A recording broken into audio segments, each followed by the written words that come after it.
26 मई 2014। स्वतंत्र भारत में पहली बार एक ऐसे व्यक्ति के पीएम के तौर पर शपथ ग्रहण की तैयारी चल रही थी जो अपने दम पर एक गैर कांग्रेसी पार्टी को लोकसभा में बहुमत दिलाकर लाया था। इस कार्यक्रम में शरीक होने के लिए बीजेपी और एनडीए के बड़े नेता तो आए ही थे, विपक्ष के भी प्रमुख नेताओं की मौजूदगी थी।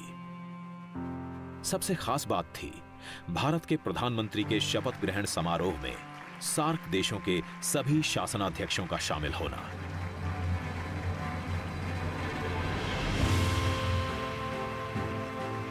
नरेंद्र मोदी ने भारत के 15वें प्रधानमंत्री के तौर पर शपथ ली। मैं नरेंद्र दामोदर दास मोदी ईश्वर की शपथ लेता हूं कि मैं विधि द्वारा स्थापित भारत के संविधान के प्रति सच्ची श्रद्धा और निष्ठा रखूंगा। पहले कभी किसी ने पूरे हमारे नेबरहुड के पड़ोसी देशों के जो लीडर्स थे उनको नहीं बुलाया था। और आप जानते हैं वैसे भारत और पाकिस्तान के रिलेशंस जो हैं वो ऊपर नीचे होते रहते हैं, तो एक बड़ा रिस्क था, एक नई सोच थी और एक नया फॉर्म ऑफ पब्लिक कम्युनिकेशन था।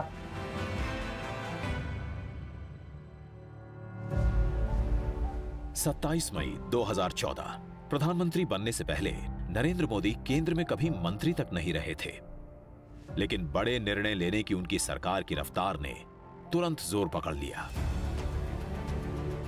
कैबिनेट की पहली ही बैठक में काले धन पर कार्रवाई के लिए एसआईटी गठित कर दी गई।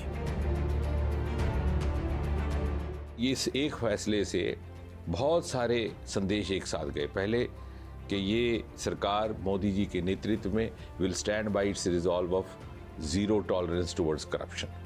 दूसरा, Modi ji has the capacity to walk the talk, जो वो कहते हैं वो करते हैं। उन्होंने कहा था और उन्होंने करके दिखाया।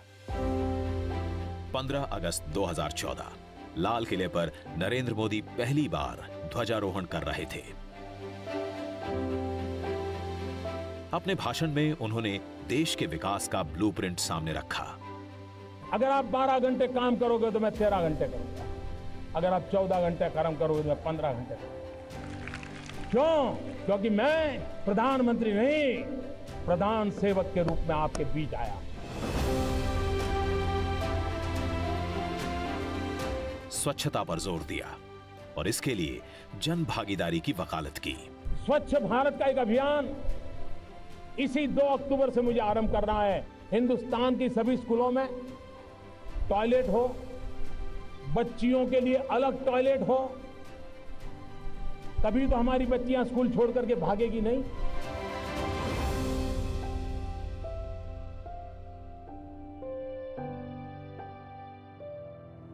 पीएम मोदी की प्राथमिकता के केंद्र में रहे गांव के गरीब, किसान और मजदूर।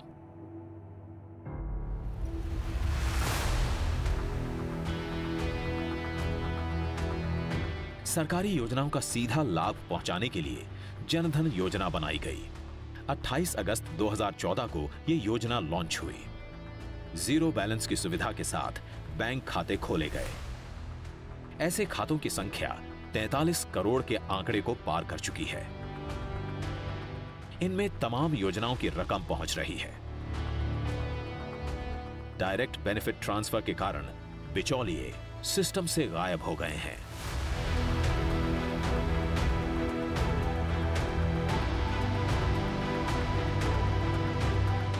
प्रधानमंत्री जनधन योजना, इतने लार्ज स्केल में बैंक अकाउंट खुलना असाधारण एक काम था। जब शुरू में उन्होंने कहा कि 100 दिन के अंदर 100 डिजिटल मेला करो, तो हम लोगों ने कहा कि ये असंभव है, पर उन्होंने करवाया और उससे एक बहुत बड़ा मोमेंटम आया जो कि डिजिटल पुश जिससे दे पाए।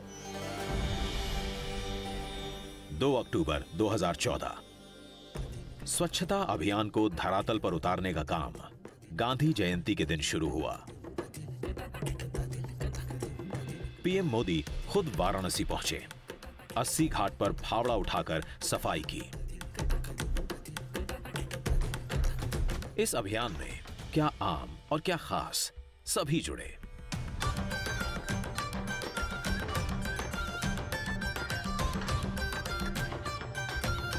स्वच्छता अभियान को पीएम मोदी कितना महत्व देते हैं, इसका अंदाजा तब भी लगा जब वो प्रयाग में संगम के तट पर सफाई कर्मियों के पांव पखारते नजर आए।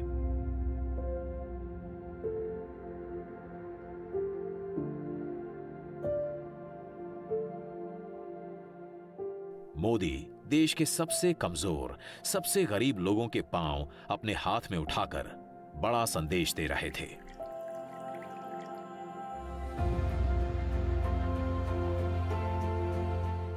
ये काम हमें करना है। मेरे देश के लाखों नौजवानों को खास करके आग्रह करता हूं, आइए मेरे साथ जुड़िए।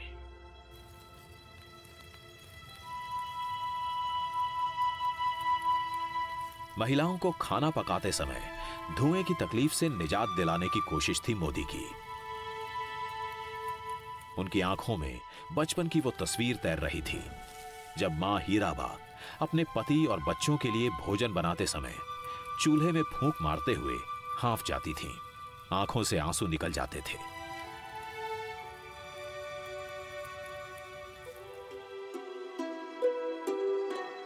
एक मई 2016 उज्ज्वला योजना लॉन्च हुई। गरीब परिवारों को मुफ्त एलपीजी सिलेंडर और चूल्हा बांटने का अभियान शुरू हुआ।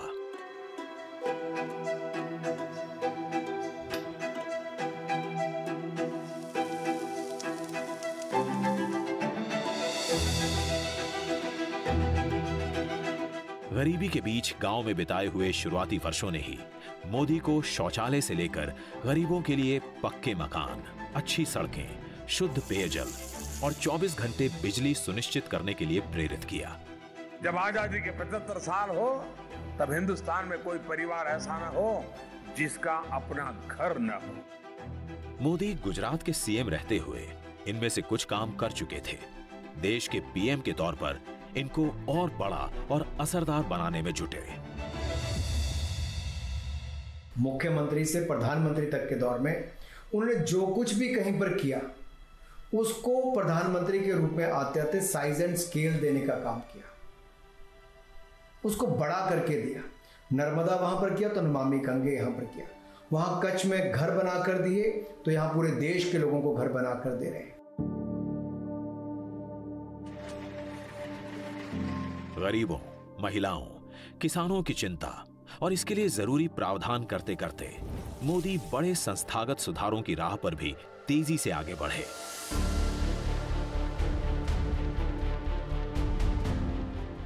योजना आयोग की जगह नई जरूरतों के हिसाब से नीति आयोग की स्थापना की।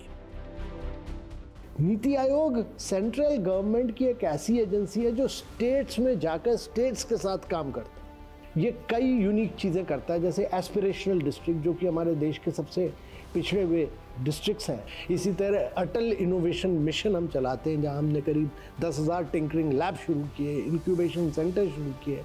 पर मेन जो लक्ष्य है नीति आयोग का कि ये एक मिनिस्ट्री की तरह ना काम करे, ये एक आइडियाज़ का एक इंस्टीट्यूशन हो और बाकी मिनिस्ट्रीज़ को सपोर्ट करे कि ये लोग देश को आगे ले जाए। शेल कंपनियों पर लगाम लगाई गई, आईबीसी कोड बनाया गया, बैंक का कर्ज नहीं चुकाने वाले बड़े उद्यमियों पर कार्रवाई शुरू हुई। न खाता हूं न खाने दूंगा। नई टेक्नोलॉजी और आईटी के मोदी शुरू से हिमायती रहे हैं। अपनी सरकार के कामकाज को असरदार बनाने और आम जनता की सुविधा के लिए मोदी ने डिजिटल इंडिया मिशन लॉन्च किया। भ्रष्टाचार मुक्त प्रशासन, पारदर्शिता, नागरिक भागीदारी और आखिरी कतार में खड़े आखिरी व्यक्ति तक पहुंचना, इन चारों पांचों प्रमुख नियमों का पालन हुआ है। और साथ ही साथ मोदी जी की जो टेक्नोलॉजी और विज्ञान के प्रति झुकाव है और हर नए रिफॉर्म में, नए सुधार में टेक्नोलॉजी का पर्याप्त उपयोग करना, वो भी इसमें झलकता है। 1 जुलाई 2015 को लॉन्च हुआ यह मिशन अगले कुछ वर्षों में उमंग, digi locker, RuPay, Bhim, UPI जैसे प्लेटफॉर्म्स और एप्स के जरिए और विस्तार पाता गया। जिस देश में कभी नकदी के इस्तेमाल पर जोर रहता था, वहां कैशलेस ट्रांजैक्शन की रफ्तार तेज हुई। इरादा था सिस्टम को और पारदर्शी बनाना, काले धन को कम करना, जिसकी कोशिश मोदी पहले नोटबंदी के तहत कर चुके थे। यूपीए सरकार के समय शुरू हुई आधार योजना को मोदी ने पूरी ताकत के साथ अपना लिया, नई ऊंचाइयों पर पहुंचाया। देश के तमाम लोगों के आधार कार्ड बने, उन्हें बैंक खातों से जोड़ा गया ताकि योजनाओं का लाभ असली लोगों तक पहुंचे। पहले प्रॉब्लम यह था कि लोग अपने अकाउंट ही नहीं खोल पाते थे क्योंकि उनके पास केवाईसी डॉक्यूमेंट ही नहीं होते थे। आधार ने इस प्रकार की आइडेंटिटी लोगों को प्रदान की। दूसरी बात यह हुई कि जिस व्यक्ति को पैसा मिलना चाहिए सब्सिडी, अब उसी को मिल रहा है। गांव गरीब की चिंता करने वाले पीएम मोदी ने शिक्षा, स्वास्थ्य और रोजगार पर भी खासा ध्यान दिया। नए आईआईएम, नए आईआईटी, नए एम्स देश के तमाम हिस्सों में खोले गए। साथ ही नौजवानों के हुनर निखारने के लिए स्किल इंडिया मिशन शुरू किया गया। अटल इनोवेशन मिशन में हमने करीब 10,000 टिंकरिंग लैब शुरू किए स्कूल्स में।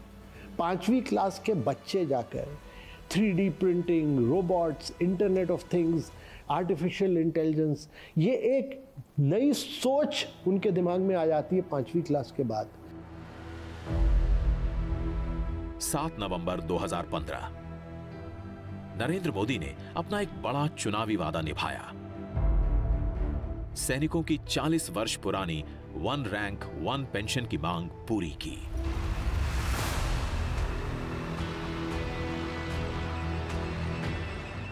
जो व्यक्ति बचपन में खुद सेना में भर्ती होकर राष्ट्र रक्षा का ख्वाब देखता था, वो राष्ट्र के रखवालों के साथ अपना वादा भला क्यों नहीं निभाता।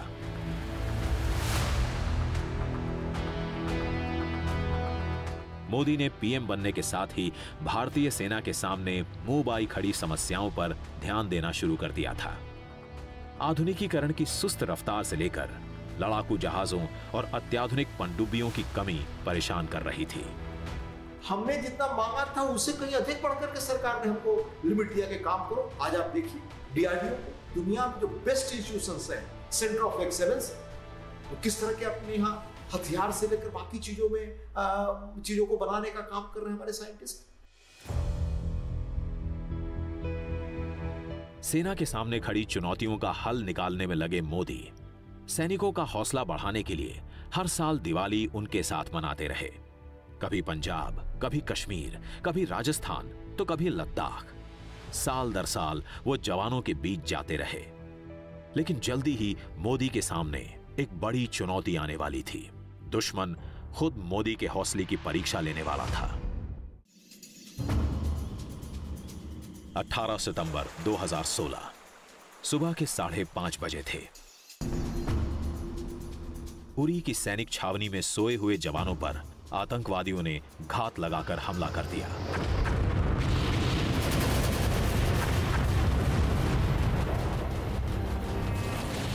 पाकिस्तान से आए आतंकवादियों के हमले में 18 भारतीय सैनिक शहीद हुए। पूरे देश में गुस्से की लहर पैदा हुई, बदले की भावना मजबूत हुई। पीएम मोदी को भी जन भावनाओं का साफ अंदाजा था। आतंकवादी कान खोल के सुन ले, ये देश इस बात को कभी भूलने वाला नहीं है।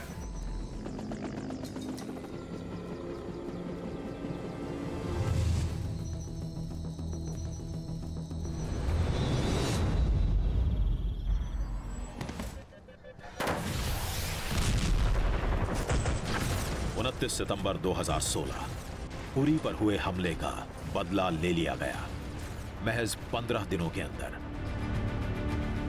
The Indian Army conducted surgical strikes last night at these launch pads.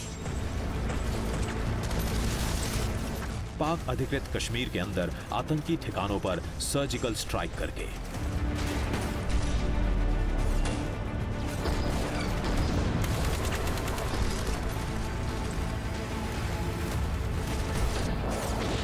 आतंकियों के लॉन्च पैड नष्ट किए गए। आतंकवादियों को मार गिराया गया। पीएम मोदी के हौसले और जोखिम लेने की क्षमता का यह बड़ा प्रदर्शन था। आखिर पाकिस्तान परमाणु हमले की धमकी जो हमेशा दिखाता रहा था। For far too long we were at the receiving end of this perverse Pakistan statecraft which deployed terror as a new infantry division of the Pakistani state. So I think in that sense the resizing has happened.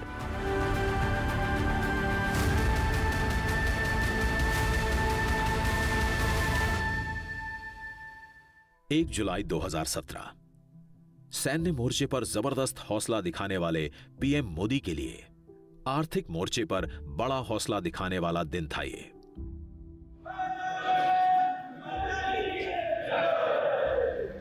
विपक्ष और व्यवसायियों के एक बड़े वर्ग के विरोध के बावजूद Modi one nation one tax की राह पर मजबूती से आगे बढ़े, अपने फैसले पर अडिग रहे। 30 जून और 1 जुलाई के बीच की रात 12 बजे संसद के सेंट्रल हॉल में प्रधानमंत्री ने जीएसटी को लागू किया। देश की आजादी के बाद से टैक्सेशन के मामले में यह सबसे क्रांतिकारी कदम था। India needed to sign a free trade agreement with itself. Before India was able to trade with the world, we had to be able to trade across federal boundaries. And I think the GST is an attempt to create a single taxation system that allows that to happen. बड़े फैसले, बड़े कदम मोदी लगातार उठाते रहे। संसद में bill pass कराकर 19 सितंबर 2018 से देश में ट्रिपल तलाक के मामले में सजा के प्रावधान वाले कानून को लागू कर दिया। मुस्लिम महिलाओं के लिए यह कानून काफी राहत लेकर आया। मुस्लिम महिलाएं काफी संक्रमित होती थी, उनको तलाक तलाक तलाक ऐसा 3 बार बोल करके जो तलाक दिया जाता था, उसके कारण उनका जीवन छिन्न भिन्न हो जाता था। इसका उपाय भी उन्होंने निकाला कि उन्होंने तलाक में जो आवश्यक सुधार करना था या एक्ट में परिवर्तन करना था वो किया, और पूरे देश में मुस्लिम महिलाओं ने उनको आशीर्वाद दिया। जरूरी कानून बनाने के साथ ही विकास का सिलसिला भी आगे बढ़ा। लुक ईस्ट पॉलिसी के तहत मोदी ने नॉर्थ ईस्ट के विकास पर ध्यान दिया। पूर्वोत्तर के राज्यों को मोदी ने अष्ट देवियों के तौर पर देखा। बड़े पैमाने पर कनेक्टिविटी से लेकर आधारभूत सुविधाएं बढ़ाने पर काम हुआ। इन राज्यों के विकास को धार देने के लिए डोनर जैसा मंत्रालय बना। आज मणिपुर में जाकर आप देखिए, बाकी जगहों पर कैसे एयरपोर्ट्स, फ्लाइट्स की संख्या कितनी बढ़ गई, ट्रेनों की संख्या कितनी बढ़ गई, बॉर्डरिंग इलाके में पुल कितने बड़े पैमाने पर बन रहे हैं, और जिस तरह से वहां पर इन्वेस्टमेंट सड़कों से लेकर के उद्योग धंधे में हुआ है।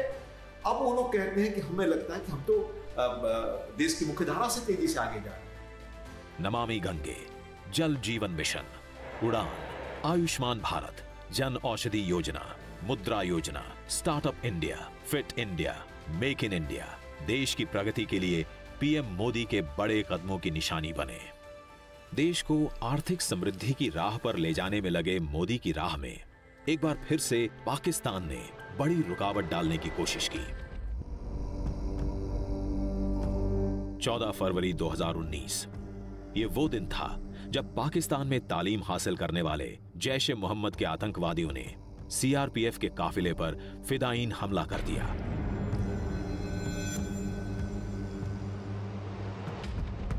इस हमले में सीआरपीएफ के 40 जवान शहीद हुए। उरी के बाद यह दूसरा मौका था जब देश में पाकिस्तान के खिलाफ गुस्सा भयावह था।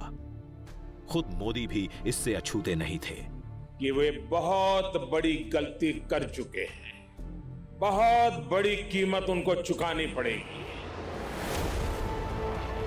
26 फरवरी 2019 पाकिस्तान और उसकी धरती से अपने जिहादी अड्डे चला रहे आतंकियों को अपनी गलती की सजा मिली। भारतीय वायुसेना के विमानों ने पाकिस्तान के बालाकोट पर एयर स्ट्राइक की, जहां पुलवामा हमले को अंजाम देने वाले आतंकियों का बड़ा अड्डा था। अड्डा तहस नहस हुआ, बड़े पैमाने पर आतंकवादी मारे गए। दुश्मन के घर के अंदर जाकर के इस प्रकार की कार्रवाई करना, जिससे देशवासियों का मनोबल बढ़े, अपने सेनानियों का मनोबल बढ़े, ये अपने तरह का एक पहली इस प्रकार का निर्णय था। एंड इसी का नतीजा है कि आज न केवल भारतीय उपमहाद्वीप में, उसके पड़ोसियों के बीच में, बल्कि देश विदेश में भारत की साख मानी जाती है। तो ये मोदी है, उसी भाषा में जवाब देना जानता है। मोदी दूसरी दफा पाकिस्तान के सामने भारतीय जनता की उम्मीदों पर खरे उतरे, लेकिन जल्दी ही उनकी एक और बड़ी परीक्षा होने वाली थी, दुनिया के सबसे बड़े लोकतंत्र के चुनावी मैदान में।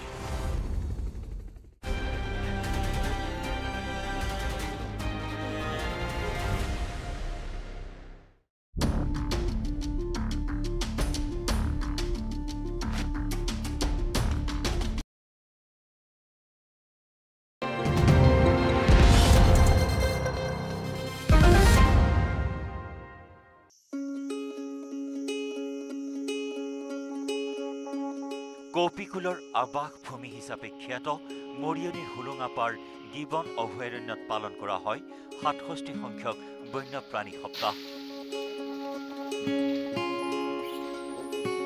1 অক্টোবৰৰ পৰা 7 অক্টোবৰলৈকে 67 সংখ্যক বন্যপ্ৰাণী সপ্তাহৰ লগত সংগতি ৰাখি মৰিয়নি বন বিভাগে অভয়াৰণ্যখনত গছপুলি ৰোপণৰ কাৰ্যসূচী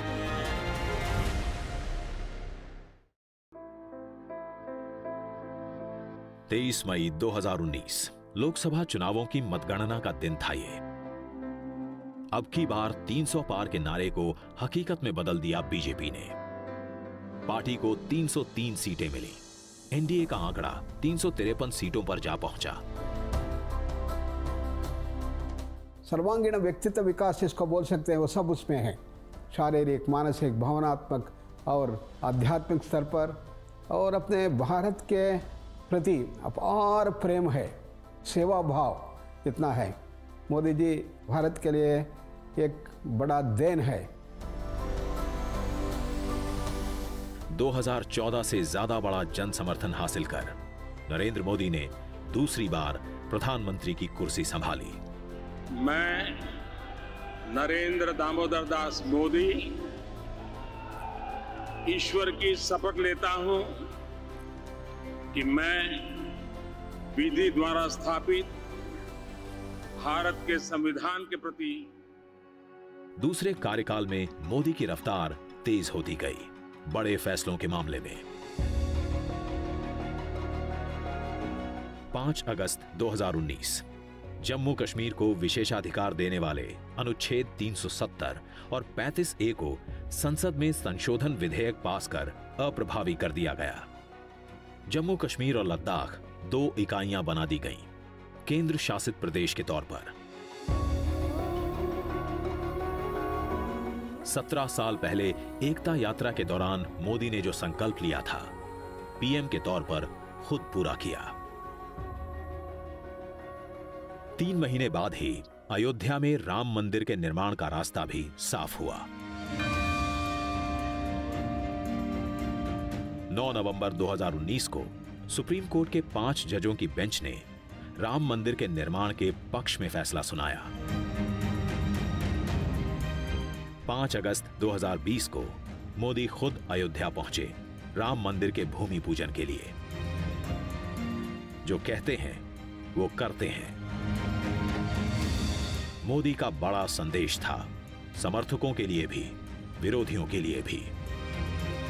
अडिग मोदी की ये बात क्या दुनिया भी समझ रही थी?